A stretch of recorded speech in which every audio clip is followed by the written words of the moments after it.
রাব্বুল আলামিন জানায়া দেন, হ্যাঁ নবী আমি আপনাকে কাউসার দিলাম, এর অর্থ হলো রুহানি আওলাদ দান করলাম। যদিও দৈহিক সন্তান ছেলে আপনার বাঁচে না, রুহানি আওলাদ দিলাম, ওরা তাদের অন্তরে আপনার মহব্বত এমন, আপনার ভালোবাসা এমন, বাবা ছাড়তে রাজি, মা ছাড়তে রাজি, তথাপি আপনাকে ছাড়তে রাজি না। বাবার ইজ্জতের চাইতে আপনার ইজ্জতের প্রতি তাদের খেয়াল বেশি হবে।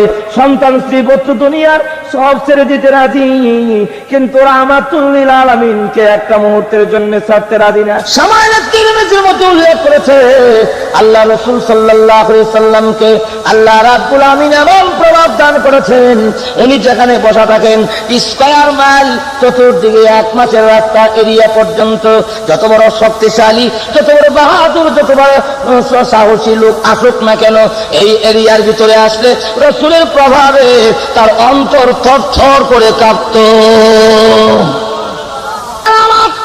আসলে জন্নাত হুজুর সাল্লাল্লাহু আলাইহি সাল্লামকে এই প্রভাব দান করেছিলেন। আল্লাহ রাসূল যেখানে বসে থাকে যত বড় বাহাদুর আসুক না কেন চটচট করে কাঁপত।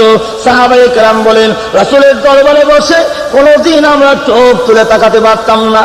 যদি কেউ কোনদিন রাসূলের চেহারার দিকে একবার তাকাতো, দ্বিতীয়বার আর সাহস পেত না। আল্লাহ রাব্বুল আলামিন এমন প্রভাব দিয়েছেন, উনি বসা রাখলে বাহাদুর পর্যন্ত তরতর করে কাঁপত। এজন্য আসুন আল্লাহ বলেন, 1 নম্বর নিয়ামত হলো আমি আপনাকে রূপ দিলাম, 2 নম্বর হলো জাওয়ামিউল কালাম। ও নবী আমি আপনাকে এমন কালাম দিলাম যেই কালাম কথা কম কিন্তু অর্থ বেশি, এমন কালাম আমি আপনাকে দান করলাম। তার দৃষ্টান্ত হিসাবে তাফসীরে মারিফুল কোরআনে উল্লেখ করেছে, মাইয়ুতিল্লাহা ওয়া রাসূলাহু ওয়া ইয়াখশাল্লাহা ওয়া ইয়াত্তাকিহি ফাউলাইকা হুমুল ফাইজুন। হে নবী মাত্র 4টা কথা, কিন্তু এই 4 কথার ভিতরে তাওরাত, ইনজিল, আসমানী কিতাব এবং কোরআন শরীফে বিস্তারিতভাবে যা আলোচনা করা হয়েছে, একটি আয়াতের মধ্যে আল্লাহ সংক্ষেপে সব বলে দিয়েছে। এমন কালাম আমি আপনাকে দান করলাম। গেল 2। 3 নম্বর হলো নবী গো আমি আপনাকে দান করলাম ইন্না আতাইনাকাল কাউসার। কাউসার অর্থ হলো আমি আপনাকে কাসরতে উম্মত দিলাম, বেশি উম্মত দিলাম। তাফসীরে ইবনে কাসিরের মধ্যে উল্লেখ করেছি হুজুর সাল্লাল্লাহু আলাইহি সাল্লাম বলেন, আমি একদিন স্বপ্নে দেখি, ওরে সাহাবীরা আজকে রজনীতে আমি যা স্বপ্ন দেখেছি তোমাদের সামনে তুলে ধরতে চাই। হযরত আদম আলাইহিস সালাতু ওয়াস সালাম থেকে নিয়ে হযরত ঈসা আলাইহিস সালাতু ওয়াস সালাম পর্যন্ত সমস্ত পয়গম্বর উম্মত সহ আমার সঙ্গে এসে মুসাফা করেছে, সাক্ষাৎ করেছে। টাকা দিতে কোন পয়গম্বর 40 জন উম্মত নিয়ে এসেছে, কোন পয়গম্বর 20 জন নিয়ে এসেছে, কোন পয়গম্বর 10 জন নিয়ে এসেছে, কোন পয়গম্বর তাকায় দেখি 3 জন উম্মত নিয়ে এসেছে, কোন পয়গম্বর দেখি 1 জন উম্মত নিয়ে এসেছে, কোন পয়গম্বর দেখলাম নাই উম্মত লইয়া এসে। কি উম্মত নাই? উম্মত নাই। হঠাৎ করে তাকায় দেখি লক্ষ লক্ষ উম্মত নিয়ে একজন নবী আগে আর উম্মত গুলো পিছে আসতেছে আমার সঙ্গে মোলাকাতের জন্য, আমার সঙ্গে সাক্ষাতের জন্য। তাদের পদ আঘাতে দুলাবালু অন্ধকার হয়ে গেছে। আমি তাকায় বললাম, রাব্বুল আমিন এই পয়গম্বর কোন পয়গম্বর যিনি এতগুলো উম্মত নিয়ে আসতেছে? আল্লাহ ডাক দিলেন, নবী গো তিনি বলেন বনি ইসরাইলের জলিলুল কদর পয়গম্বর হযরত মূসা আলাইহিস সালাতু ওয়াস সালাম 6 লক্ষ উম্মত নিয়ে আপনার সঙ্গে দেখা করার জন্য আসতেছে। রাসূল বলেন, তাহলে তো কিয়ামতের মাঠে মূসা আলাইহিস সালাতু ওয়াস সালাম উম্মতের দিক থেকে সকল থেকে গৌরব অর্জন করবে। এত উম্মত তো মনে হয় আমার হবে না। এমনি আল্লাহ ডাক দিলেন, নবী আমার আপনার মাথা মোবারক একটু ডান দিকে ঘোরান। নবী এমনি ডান দিকে ঘোরা দেখে শুধু মানুষ আর মানুষ, এত মানুষ দেখা যায় যে মানুষের কারণে ডান দিকের আসমান দেখা যায় না। আবার বলেন, নবী আমার আপনার বাম দিকে মাথা ঘোরান। আমি বাম দিকে মাথা ঘোরায় দেখি শুধু মানুষ আর মানুষ, মানুষের কারণে আমার বাম দিকে আকাশটা দেখা যায় না।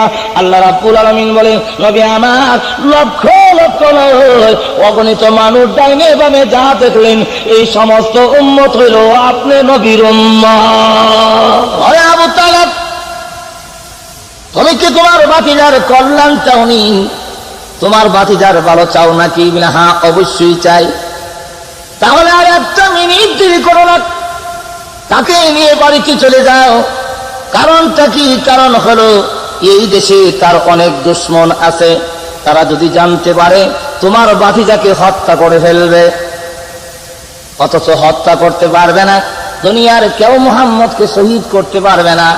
আল্লাহ রাব্বুল আলামিন ডাক দিয়ে বলেন, নবী আমার, আবু বকরের পাহারাদারি আপনি সরায় ফেলুন, তালহা জুবাইরের পাহারাদারি সরায় ফেলুন। দুনিয়ার কোন শক্তি আপনাকে হত্যা করতে পারবে না, শহীদ করতে পারবে না, কারণ আমি আল্লাহ হলাম আপনার 24 ঘন্টার পাহারাদার। মারবে কেন, হত্যা করবে কেন? আমার বাতিলে কি তোমাদের কাউকে মারে দিছে নাকি? না। কারো টাকা আত্মসাৎ করছে তো না, এত দুশ্মনী কেন? আবার আবু তালেব দুশ্মনী হওয়ার কারণ হলো তোমার এই বাতিলে সর্বশ্রেষ্ঠ সর্বশেষ নবী হবে। তোমার বাতিজা পৃথিবীতে আগমন করার কারণে আগের যত ধর্ম ছিল সমস্ত ধর্ম বাতিল বলে গণ্য, বাতিল হয়ে গেছে। যাদের ধর্ম বাতিল হয়ে গিয়েছে তারা কিন্তু তার প্রতি জিদ বেড়ে গেছে, ওনাকে শহীদ করার চেষ্টা করবে, হত্যা করার চেষ্টা করবে। আবু তালেব ডাক দিয়ে বলে, ও ইহুদি আলেম, আমি 2টা প্রশ্ন করব তোমাকে। একটি প্রশ্ন হলো, আমি অনেক দিন ধরে এই দেশে আনাগোনা করি, কোনদিন তোমাকে গির্জার ভিতর থেকে বের হইতে দেখি না, আজকে বের হলে কেন? বের যদি না হতে তাহলে আমার বাতিজাকেও দেখতে না, বের হলে কেন? ওই ইহুদি আলেম ডাক দিয়ে বলে, আরে আবু তালেব, আমি আমার ঘরের ভিতরে মুরাকাবার হালতে ধ্যানমগ্ন অবস্থায় ছিলাম, আমার অন্তরের চক্ষু দিয়া তাকায় দেখি তোমাদের এই কাফেলা যখন কোন বৃক্ষের কাছে দিয়া যায়, এমনি ওই বৃক্ষে মাথা ঝুঁকাইয়া কাকে জানে সেজদা জানায়। তাওরাত 3 মধ্যে লেখা আছে, নবী ছাড়া বৃক্ষ তরলতা কোনদিন কারো সামনে মাথা নত করবে না। এতে প্রমাণিত হয় তোমাদের কাফেলা একজন নবী আছে। আবু তালেব বলল, বেশ ভালো কথা, তো আমার ভাতিজাকে বলতে গেলেন কেন? আমাকে দেখছিল না? আমার চেহারা তো একবারে খারাপ না, আমারে কইতা। ইহুদি আলেম ডাক দেওয়া, আবু তালেব, তবে কি লক্ষ্য করনি আমি একবার এই ছেলের দিকে তাকাই, আবার চক্ষু বন্ধ করে কি যেন কল্পনা করি? হ্যাঁ, দেখেছি মাঝে মাঝে চোখ বন্ধ করে ফেলো, কারণটা তো বুঝি না। ইহুদি আলেম ডাক দিয়ে বলে, আমি একবার এই ছেলের দিকে তাকাই, আবার চক্ষু বন্ধ করে আখিরি নবী রাহমাতুল লিল আলামিনের যত কোনো কাল আমাদের কিতাবে লেখা আছে ওই দিকে একটু নজর দিয়া তাকায় দেখি সমস্ত গুণগান এই ছেলের গায়ে দেখা যায়। ঠিক আছে, আমাদের কিতাবে লেখা আছে এই নবীর সাক্ষাৎ হলে তার প্রতি ঈমান আনা এবং তাকে সাহায্য করা। তো 40 বছর বয়সে তিনি নবী হবেন, এই সময় হয়তো আমি নাও পেতে পারি। আজকে যখন পাইলাম তো আমার এখানে দুপুরের খাওয়ানোর দাওয়াত। আবু তালিব কম মন্দ না, খাওয়ানোর একটা দাওয়াত তো হয়েছে। দুপুরবেলা খাওয়ান দিছে গাছের ছায়ার তলে। কোথায় দিছে?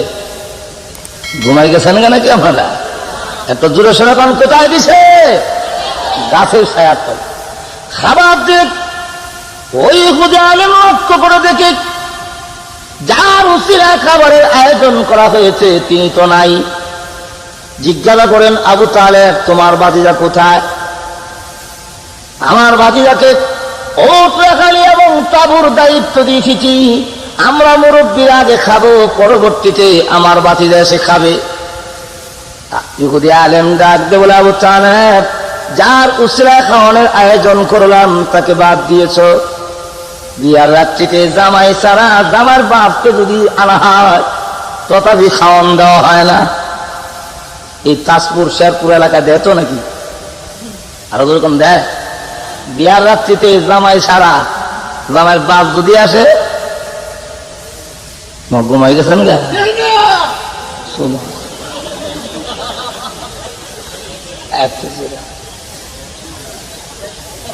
আমার ওই যার উসিলায় খাওয়ার আয়োজন করেছি তাকে বাদ দিয়েছ।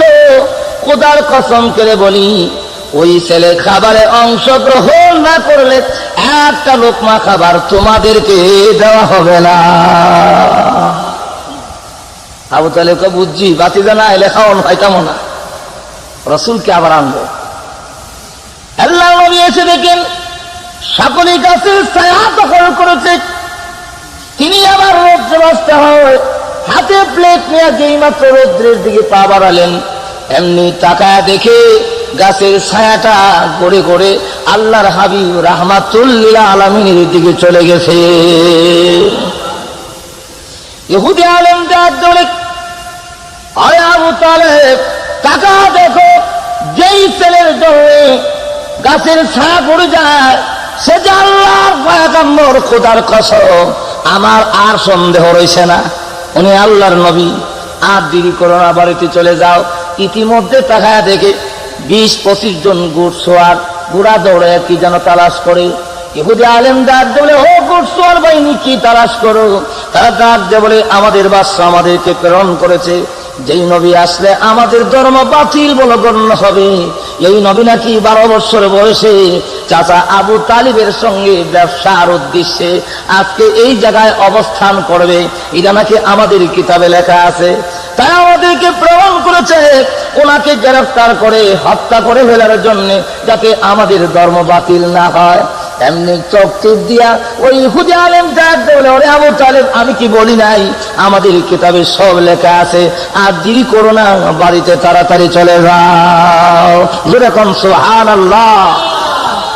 তাহলে চিন্তা করুন তাদের কিতাবে আমাদের নবীর আলোচনা আছে না নাই? এতগুলো টাকার পরেও ওই ইহুদি আলেম, ওই ইহুদি সর্দার কাব ইবনে আশরাফ ডাক দিয়ে বলে, সত্যকে দেখে এসে বলে, ওরে মক্কার মুশরিকেরা তোমাদের শ্রেষ্ঠত্বই বেশি। যারা বিভিন্ন দেশ থেকে আসে এই কাবাগরের ভিতরে দেবতা প্রতিমা নিহিত আছে, এগুলাকে তওয়াফ করার জন্য সারা বিশ্ব থেকে যে লোকজন আসে চতুর্দিকে কাবাগরের তওয়াফ করে উলঙ্গ হইয়া তাদেরকে প্রশ্ন করা হয়, উলঙ্গ হও কেন তোমাদের মূর্তির সামনে এসে?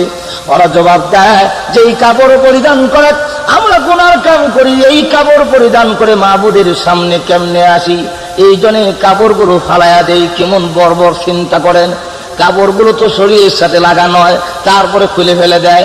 আর যেই যন্ত্রপাতি দিয়ে গুনাহ করে এটি কিন্তু কাইটা হালায় না। হাত আছে, পা আছে, চোখ আছে, আছে না? এটি কিন্তু কারেন কাপড়টি হালায় দেয়। কেমন বর্বর চিন্তা করে। এই বিভিন্ন দেশ থেকে লোকেরা আসে, তাদেরকে আমরা পানি পান করাই, তাদেরকে খাবার দেই। এবার বলো আমরা শ্রেষ্ঠ না মুহাম্মদ শ্রেষ্ঠ? কাব ইবনে আশরাফ কয় না, তোমরাই শ্রেষ্ঠ, তোমরাই শ্রেষ্ঠ। সত্যকে গ্রহণ করে ফেলেছে। আল্লাহ রাব্বুল আমিন সঙ্গে সঙ্গে আয়াত নাযিল করলেন, সূরা নাযিল করেন, কাব ইবনে আশরাফ সত্যকে গ্রহণ করেছো, মক্কার মুশরিকদেরকে শ্রেষ্ঠত্ব দিয়েছো, তাই আমি আল্লাহ ঘোষণা দিলাম কার শ্রেষ্ঠত্ব বেশি, কার দাম বেশি, কার মর্যাদা বেশি। রাহমাতুল লিল আলামিনের শ্রেষ্ঠত্ব উল্লেখ করে সূরাতুল কাউসার নাযিল করে তামাম দুনিয়ার মানুষকে জানায় দিয়েছে, আল্লাহর পরে তামাম দুনিয়ার ঊর্ধ্বে মুহাম্মদের শ্রেষ্ঠত্বই প্রমাণিত হয়েছে।